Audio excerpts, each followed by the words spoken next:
Hey guys, welcome back to our YouTube channel. आज हम start करने वाले हैं एपी सीरीज।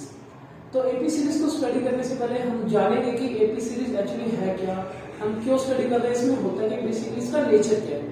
तो जैसे कि मैं एक नंबर लिख देता हूँ 2, ठीक है। अब मैंने 2 लिख दिया, इसके बाद आप आइडिया लगा सकते हो कि अगला नंबर क्या होगा? नहीं लगा सकते, मैं कुछ भी लिख सकता हूँ ना। तो मैं लिख देता हूँ 5, ठीक है। 5 के बाद कौन सा नंबर आएगा? कुछ अगर आपको आइडिया लग रहा हो, शायद आपको लग गया हो या नहीं लगा हो, तो मैं आपको देखते मैं लिखूंगा 8। अब आप देख सकते हो कुछ ना पैटर्न इसमें एक बन रहा है अपने पास। 2 के बाद 5 आ रहा है, 5 के बाद 8 आ रहा है, 8 के बाद क्या आएगा आपको पता चल रहा है, यहाँ आएगा 11। ये क्या होता है? आप कैसे प्रेडिक्ट कर पा रहे हो कि अगला नंबर कैसा आएगा? बिकॉज आपके माइंड में एपी सीरीज का कॉन्सेप्ट पहले से क्लियर है, बस आपको पता नहीं है कि एपी सीरीज क्या है। तो होता है कि जैसे मेरे पास एक नंबर था 2, मैंने 2 के अंदर एक नंबर ऐड किया +3, जिससे मुझे मिला 5 में मैंने ऐड किया +3, उससे मुझे मिला 8 में +3 किया तो मुझे मिला 11। इस तरह से इसके बाद आ जाएगा 14, उसके बाद 17, तो इस तरह से बहुत सारे नंबर्स आ जाएंगे। तो ये है एपी सीरीज। अब एपी सीरीज ये तो मैंने बना दी, पर एपी सीरीज हमने कहाँ देखी हुई है? नेचुरली स्कूल टाइम से कहाँ देखो, जैसे छोटे टाइम में गिनती लिखते थे 1 2 3 4 5 6, है ना, ऐसे करके 99 100 तक अपनी गिनती लिखते थे, राइट। अब ये क्या है? 1 के बाद 2 आ रहा है यानी +1, 2 के बाद 3 आ रहा है +1, 3 के बाद 4 आ रहा है +1, 4 के बाद 5 आ रहा है +1, और इस तरह 99 के बाद 100 आ रहा है +1। ये हमारे पास एक पैटर्न डिजाइन होगा। इसके बाद हमें पता होता है कि जैसे 100 के बाद क्या आएगा? 101 आएगा। क्यों पता है? ये दिमाग में हमारे क्यों आया? क्योंकि गिनती तो हमने 100 तक सीखी थी स्कूल में, 101 102 तो किसने बताया नहीं अपने को। और फिर भी हम आइडिया ले लेते हैं कि 100 के बाद 101 आएगा, या 1000 के बाद क्या आएगा? 1001 आएगा। क्यों? क्योंकि हमें एपी सीरीज की नॉलेज है, हमें पता चल रहा है कि डिफरेंस 1 क्या है। This is called AP series. गिनती के अलावा ये नेचुरल नंबर थे हमारे, है ना, इसके अलावा एपी सीरीज और कहाँ होती है? जैसे टेबल, मैं लिखता हूँ 2 का टेबल, 2 4 6 8 10, है ना, इसी तरह चलता रहेगा। अब देखो डिफरेंस 2 का, डिफरेंस 2 का, डिफरेंस 2 का, डिफरेंस 2 का। 3 के टेबल में डिफरेंस चलता रहेगा, +3 का, 4 के टेबल में चलता रहेगा +4 का। तो ये जो डिफरेंस है बेसिकली एपी सीरीज की जान है।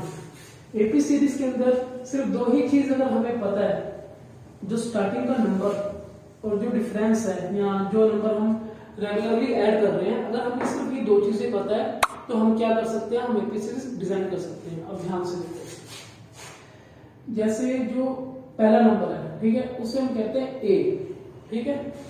जो दूसरा नंबर होगा वो क्या होगा? a+d होगा, क्योंकि हमने डिफरेंस ऐड कर दिया। फॉर एग्जांपल यहां मैंने लिखा 2, ठीक है।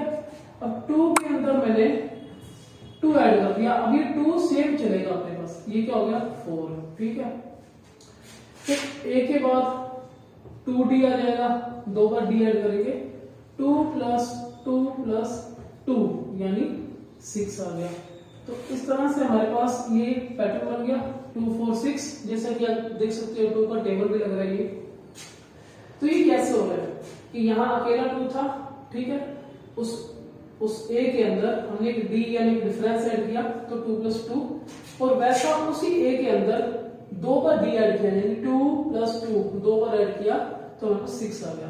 तो ये पैटर्न बनता है, ठीक है। इस तरह चलती है एपी सीरीज। a, फिर a+d, फिर a+2d, a+3d, और ऐसे करके आगे चलती रहती है। अब इसकी अगर इसको मैं रैंकिंग दूं तो इसमें मैं 1 बोल दूंगा, इसमें 2 बोल दूंगा, इसमें 3 बोल दूंगा, इसमें बोल दूंगा 4। अब ध्यान से देखो कि ये 3 है पर इसकी रैंकिंग 4 पे है, ये 2d है इसकी रैंकिंग 3 पे है, और ये अकेला d इसकी रैंकिंग 2 पे है।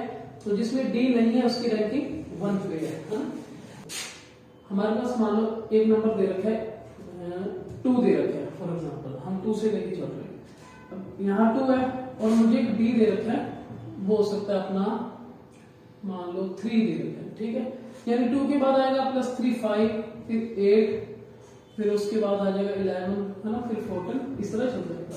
मैं कहता हूँ कि यहाँ बहुत दूर एक नंबर है, मैं कहता हूँ जिससे इसकी रैंकिंग है 1 2 3 4 5, ये रैंकिंग है। तो मैं कहता हूँ यहाँ जो 50 नंबर के रैंक पे जो नंबर आएगा वो नंबर क्या है, ठीक है। अब ये रैंकिंग है, ये एक्चुअली n है, ठीक है। ये जो रैंकिंग्स है ये n है, ओके। और मुझे ये पता लगाना है कि 50 नंबर पे क्या आएगा। इतनी दूर मैं कैसे पहुंचूंगा, एक लिखता जाऊंगा तो कैसे पता चलेगा। तो मैंने एक फॉर्मूला देखा, इसमें एक फॉर्मूला a+n a+n-1d। अब ध्यान से देखिए, तो मैंने क्या बोला, tn पता लगाना है, यानी t50 पता लगाना है, 50 था। a कितना है हमारे पास 2 है, प्लस n कितना है हमारे पास 50, है ना, -1। d हमारे पास 3, इसको सोल्व कर देंगे। 2 + 49 इंटू डी, 49 को 3 से मल्टीप्लाई कर लेंगे,